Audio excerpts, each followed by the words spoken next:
So అది చెప్పాను. దాని తర్వాత వాళ్ళు ఏదో అన్నారు. నేను అన్నాను పోలీస్ కాల్ చేయండి బెస్ట్, వాళ్ళు వచ్చి వాళ్ళే మాట్లాడతారు. ఎందుకంటే నేను 100 డైల్ చేస్తుంటే నాకు ఫోన్ రీచ్ అవ్వట్లేదు. అదేం టైం బ్యాడ్ నాకు తెలియదు, కానీ నా ఫోన్ మా వైఫ్ ఫోన్ ఇద్దరు ఫోన్ సిగ్నల్స్ రాలేదు అక్కడ. సో ఈ పొజిషన్ లో మేమున్నాం. సరే నలుగురు వెళ్ళిపోయారు. ఇప్పుడు వెళ్ళిపోయిన తర్వాత నేను ఈ గేట్ వేసుకొని లోపలికి వెళ్ళిపోయి ఇంటి పైకి వెళ్ళి కొంచెం దుమ్ము అది ఉంటది కదా, అది క్లీన్ చేద్దామని చెప్పి పైకి వెళ్ళాను. నేను ఇంటి పైకి వెళ్ళాను. ఇంటి పైకి వెళ్ళి నేను ఆ ప్రాసెస్ లో ఉండగా నెక్స్ట్ 10 minutes గ్యాప్ లోనే వీళ్ళందరూ మళ్ళీ 3 ఆటోల్లో ఏమో వచ్చారు.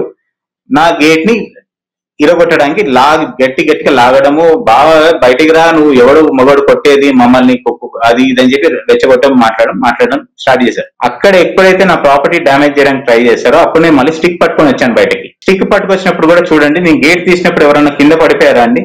వాళ్ళు చెప్పిన మాట ఏంటి? నేను గేట్ తీయంగానే ఒక అమ్మాయి ఇట్లా తోసేసానని చెప్పి కింద పడిపోయిందని చెప్పి ఎక్కడ వచ్చాను. ఎవరైనా పడిపోయారా? ఆ వీడియోలో మీరే చూడండి. దాని తర్వాత మీరు ఆ వాయిస్ వినండి. నేను 3 సార్లు రిక్వెస్ట్ చేశాను, అమ్మ మీరు వెళ్ళండి, అమ్మ మీరు వెళ్ళండి అని చెప్పి అడుగుతూనే ఉన్నాను 3 సార్లు.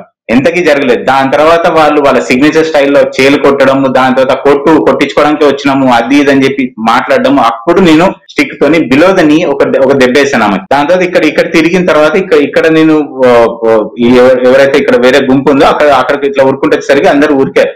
అక్కడ ఇంకొకరికి ఒక దెబ్బ పడింది. సో 2 దెబ్బలు నేను వేసాను. నేను వేయలేదు అని మాత్రం, నేను కొట్టలేదు అని మాత్రం అనట్లేదు. 2 దెబ్బలు నేను కొట్టాను. దాని తర్వాత మళ్ళీ నేను ఇట్లా రిటర్న్ ఇంకా ఇట్లా తిరిగి వస్తుంటే వెనక నుంచి వచ్చేసి నన్ను ఇట్లా పట్టేసుకొని ఇంకా కొట్టడం స్టార్ట్ చేశారు. పెద్ద పెద్ద సెంట్రీ కర్రలు ఉంటాయి కదా, ఆ కర్రలు తీసుకొని కొట్టడం స్టార్ట్ చేశారు వెనక నుంచి.